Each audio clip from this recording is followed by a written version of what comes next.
வணக்கம் நண்பர்களே, welcome to my channel. இன்றைக்கி நம்ம பார்க்க போகிற topic shear force diagram and bending moment diagram for cantilever beam. கொஸ்டினில் கொடுத்துருக்காங்க, ஒரு கேண்டிலிவர் பீமே கொடுத்துருக்காங்க. ஒரு end fix, another one end வந்து ஃப்ரீயாக இருந்தால் அது கேண்டிலிவர் பீம். தென் பை பீமோட லென்த் வந்து 5 மீட்டர். இதில் 2 லோடு ஆக்ட் ஆகுது. ஒன்று யூடிஎல், இன்னொன்று வந்து பாயிண்ட் லோடு ஆக்ட் ஆகுது. யூடிஎல் வந்து 4 metre from the fixed end free எண்ட்லேருந்தும், பாயிண்ட் லோட் 3 kN வந்து 1 மீட்டர் ஃப்ரம் தி ஃப்ரீ எண்ட்லேயும் ஆக்ட் ஆகுது. சரியா? இந்த கொஸ்டின் என்னென்னா, நமக்கு ஒன்று யூடிஎல் வந்து என்டையர் ஸ்பேனில் இல்லை. ஸோ சம் டிஸ்டன்ஸ்லேயே நமக்கு வந்து யூடிஎல் முடிஞ்சிருச்சு. இது மட்டும் தான் ஒரு டிஃப்ரென்ஸ் இதில் இருக்குது. நம்ம இப்போ போய் ஷியர் ஃபோர்ஸ் கால்குலேஷன் பார்க்க போகிறோம். ஷியர் ஃபோர்ஸ்னால் என்ன? It is algebraic sum of all the vertical loads acting on a beam either right or left of the section. இப்போ அந்த பீம் நான் செக்ஷன் பண்ணேன்னா எனக்கு ஆக்டிங் ஆகிற லோடு வந்து நான் அதை எப்படி கால்குலேட் பண்ணுவேன்னா, ஒரு right side left side of the செக்ஷன்லேருந்து தான் கால்குலேட் பண்ணுவேன். அதான் அதோட டெஃபினேஷனோட எக்ஸ்ப்ளனேஷன். சரியா? இப்போ பார்த்தீங்கன்னா ஷியர் ஃபோர்ஸ் கால்குலேஷன் போகிறதுக்கு முன்னாடி சைன் கன்வென்ஷன் பார்க்கணும். First sign convention. இப்போ நான் வந்து லெஃப்ட் ஆர் ரைட், இப்போ நான் அதை கண்டுபிடிக்கிறேன். வெர்டிக்கலோட ஃபோர்ஸ் வந்து நான் வந்து ரைட் சைட்லேருந்து கேல்குலேட் பண்ணேன்னா, ஃப்ரம் த ரைட் சைட்னா டவுன்வர்ட் டைரக்ஷன் ஆகிற ஃபோர்ஸ் எல்லாமே பாசிட்டிவ், அப்வர்ட் டைரக்ஷன் இருக்கிறது எல்லாமே நெகட்டிவ். இல்லை நான் லெஃப்ட் சைட்லேருந்து பண்ணுறேன் அப்படின்னா டவுன்வர்ட் எல்லாமே நெகட்டிவ், அப்வர்ட் டைரக்ஷனில் போகிற ஃபோர்ஸ் எல்லாம் பாசிட்டிவாக கன்சிடர் பண்ணிக்கலாம். நான் வந்து ரைட் சைட் தான் எடுக்க போகிறேன். So I am taking from right to left. ஓகேவா? சரி, இப்போ வந்து shear force at shear force at B. Here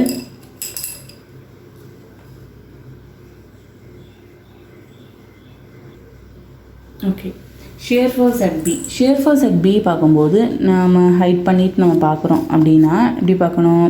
பார்க்குறேன். இப்போது shear force at B. shear force at B number பாருங்கள். அட் பி எந்த லோடுமே நமக்கு ஆக்ட் ஆகலை. அங்கே லோடு தான் ஆக்ட் ஆகலை. அங்கே யூடிஎல் ஸ்டார்ட் ஆகிருக்கு, நமக்கு லோடு ஆக்ட் ஆகலை. ஸோ அங்கே 0. Shear force at C. Shear force at சின்னும் போது பாரு, 2 லோடு ஆக்ட் ஆகுது. ஒன்று பாயிண்ட் லோடு, இன்னொன்று யூடிஎல் ஆக்ட் ஆகுது.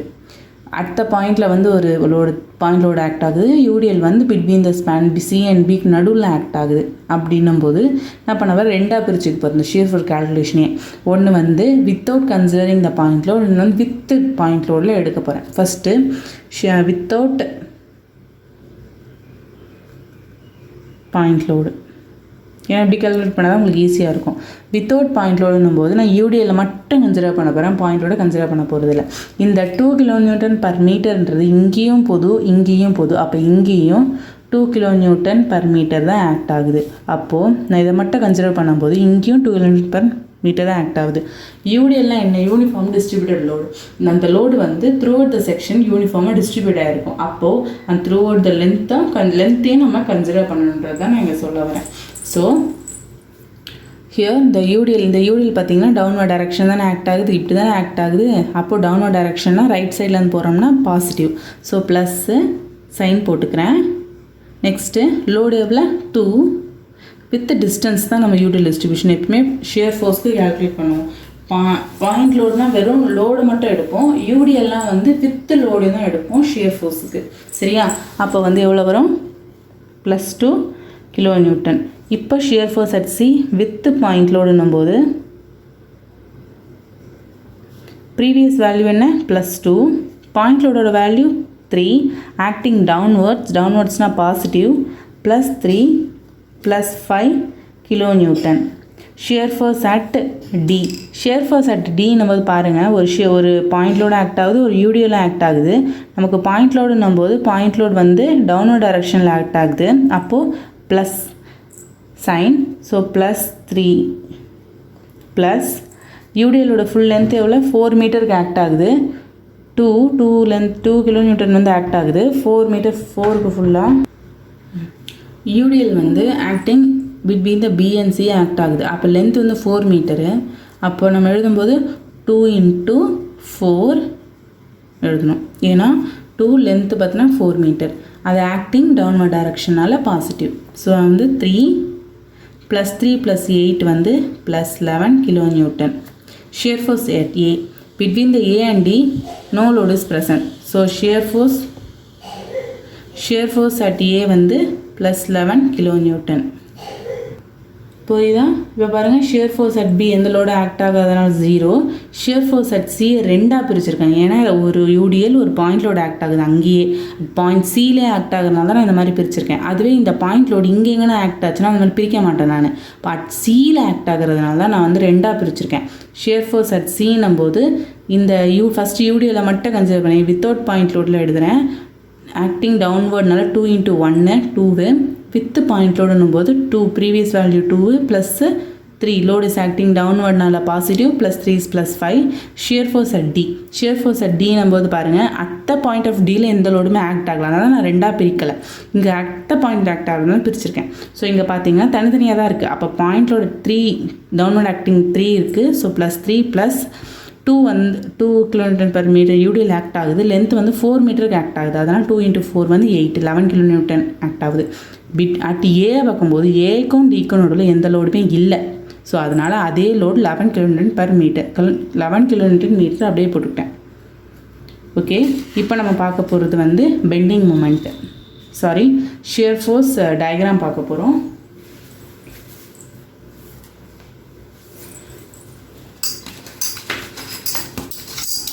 ஷியர் ஃபோர்ஸ் டயக்ராமுக்காக datum line வரைஞ்சிக்கலாம்.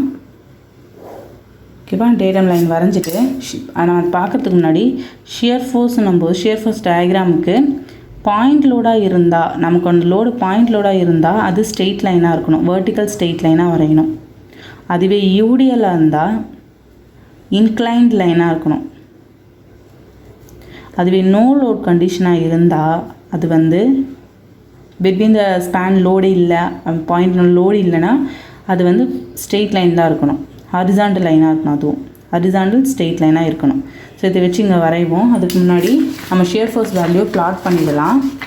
Shear force at B எவ்வளோ? A B C and D. Shear force at B பார்த்திங்கன்னா 0. Shear force at C is +2. Shear force at C இன்னொரு point with consideration of point 5 kN. Shear force at D பார்த்தினா 11. அதே shear force at ஏக்கும் 11 தான்.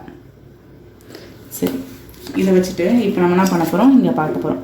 நமக்கு டயக்ராமில் பாருங்கள், between C and பியில் நமக்கு யூடிஎல் ஆக்ட் ஆகுது ஃபஸ்ட்டு. ஸோ யூடிஎல்னால் நமக்கு இன்க்ளைன்டு லைன் வரையணும். Between C and B first point இன்க்ளைண்டாக தான் இருக்கணும். அடுத்து பார்த்திங்கன்னா பாயிண்ட் லோடு ஒன்று ஆக்ட் ஆகுது. பாயிண்ட் லோடுனா வெர்டிக்கல் ஸ்ட்ரெயிட் லைன். ஸோ அதே பாயிண்ட் சி பாயிண்ட்லேயே வந்து வெர்டிக்கல் ஸ்ட்ரெயிட் லைன் வரையணும். அடுத்து பிட்வீன் சிக்கும் டிக்கும் நடுவில் ஒரு இன்க்ளைன்டு யூடிஎல் தான் ஆக்ட் ஆகுது. அப்போ இன்க்ளைன்டு லைன் தான் நமக்கு வரணும். யூடிஎல்லாம் இன்க்ளைன்டு லைன். அப்போது இன்க்ளைன்டு லைன் வரைஞ்சிட்டோம். அடுத்து between A and D no load எந்த லோடுமே இல்லை. அப்போ ஹரிசாண்டல் ஸ்ட்ரெயிட் லைன் ஜாயின் பண்ணிவிடுங்க. நமக்கான shear force diagram ready. Positive புரியுதா? அட் பி பாயிண்டில் 0. நமக்கு அடுத்து நம்ம சிஏ வந்து 2ஆக பிரிச்சிருக்கோம். ஒன்று இங்கே யூடிஎல் ஃபஸ்ட் ஆக்ட் ஆகுதுனால யூடிஎல்னால இன்க்ளைன்டு, அப்புறம் ஒரு பாயிண்ட் லோடு ஆக்ட் ஆகுறதுனால வெர்டிக்கல் ஸ்ட்ரெயிட் லைன். அதுக்கப்புறம் வந்து பிட்வீன் சி அண்ட் டிக்கு நடுவில் ஒரு யூடிஎல் தான் ஆக்ட் ஆகுது, அதனால் இன்க்ளைன்டு லைன். அப்புறம் வந்து இங்கே லோட் பிட்வீன் ஏ அண்ட் டிக்கும் same 11 kN no load present, அதனால் வந்து horizontal straight line. Next bending moment calculation. Before going to bending moment calculation, what is bending moment? Bending moment என்ன அப்படின்னு பார்க்கும்போது, bending moment is the algebraic sum of the moment of a vertical forces acting on a beam either left or right of the section.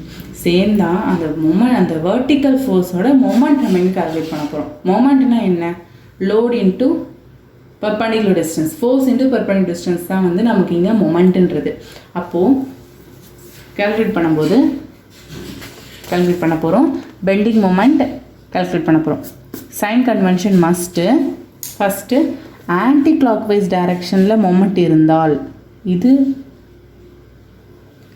Anti கிளாக் வைஸில் இருந்தால் moment, anticlockwise மொமெண்ட்னா positive, clockwise சரியா. இதுவே வந்து ஒரு clock வைஸாக இருந்ததுன்னா நமக்கான மொமெண்ட் வந்து கிளாக் வைஸ் மொமெண்ட்டாக இருந்துச்சுன்னா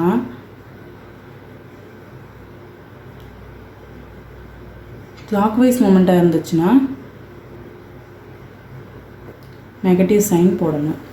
புரியுதா? ஆன்டி கிளாக் வைஸ்னால் பாசிட்டிவ், கிளாக் வைஸ்னால் நெகட்டிவ். அப்போது இப்போ நம்ம பார்க்குறோம் bending moment at B.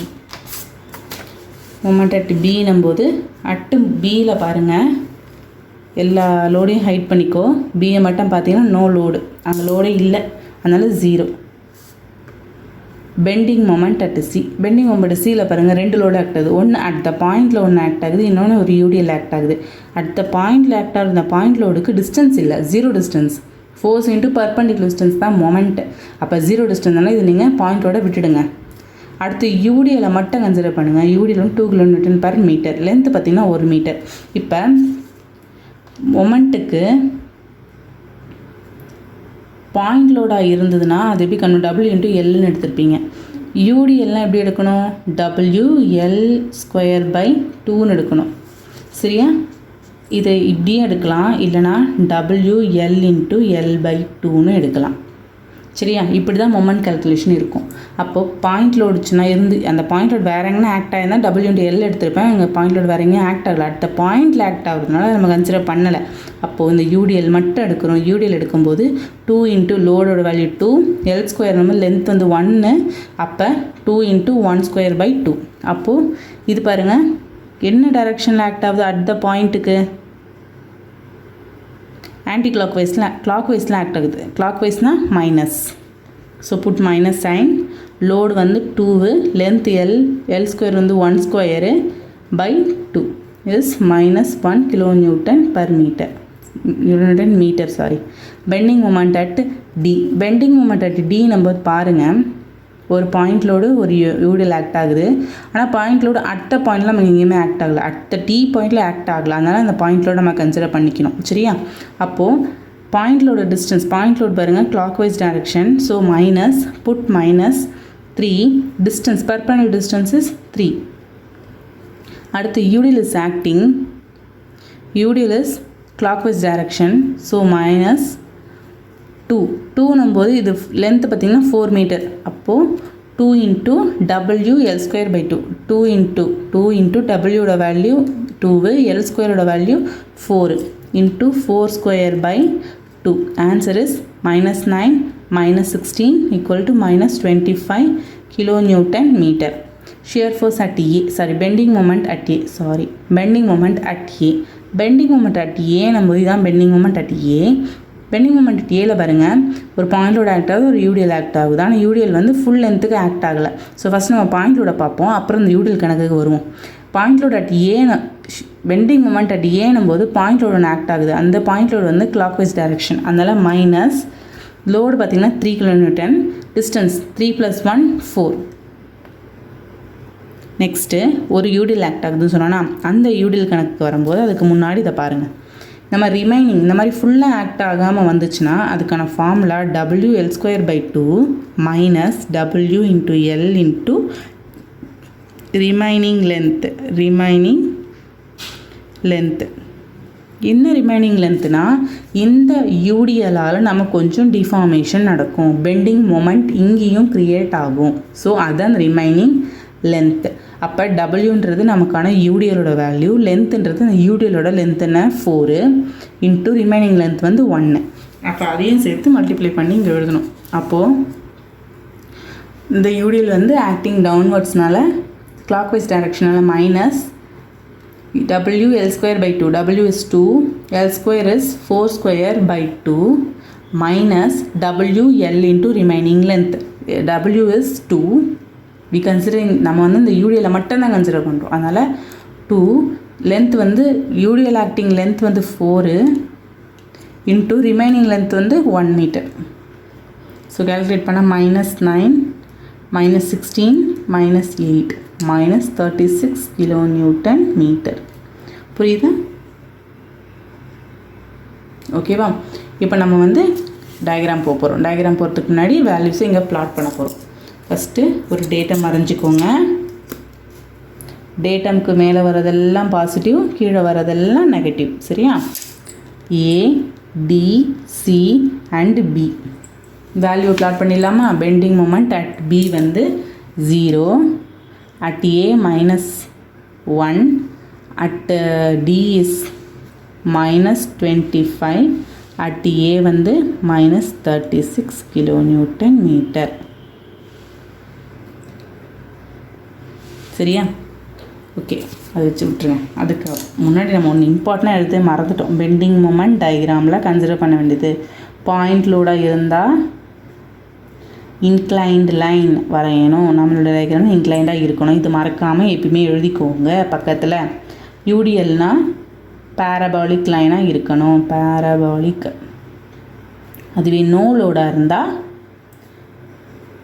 Inclined line, straight inclined லைனாக தான் இருக்கணும். இதை ஞாபகமாக எழுதிக்கோங்க. இதை எழுதுனா தான் நமக்கு ஈஸியாக வரைய முடியும். பிட்வீன் பி அண்ட் சிக்கு நடுவில் நமக்கு ஒரு யூடிஎல் தான் இருக்குது. அதனால் வந்து பேரபாலிக் லைன் வரையணும். அடுத்து between C and D also UDL. அப்போ அதுக்கும் ஒரு பேரபாலிக் லைன் வரையணும். Between A and D no load is present. No லோட்னா இன்க்ளைன் லைன், அதாவது ஸ்ட்ரெயிட் லைன், ஸ்ட்ரெயிட்டாக ஒரு இன்க்ளைண்டாக ஒரு ஸ்ட்ரெயிட் லைன் வரையணும். ஓகேவா? வரைஞ்சிட்டு ஜாயின் பண்ணிங்கன்னா நமக்கான இது முடிஞ்சிடும். இதுதான் வந்து பெண்டிங் மொமெண்ட் டயக்ராம் நெகட்டிவ். புரியுதா? தேங்க்யூ ஃபார் வாட்சிங்.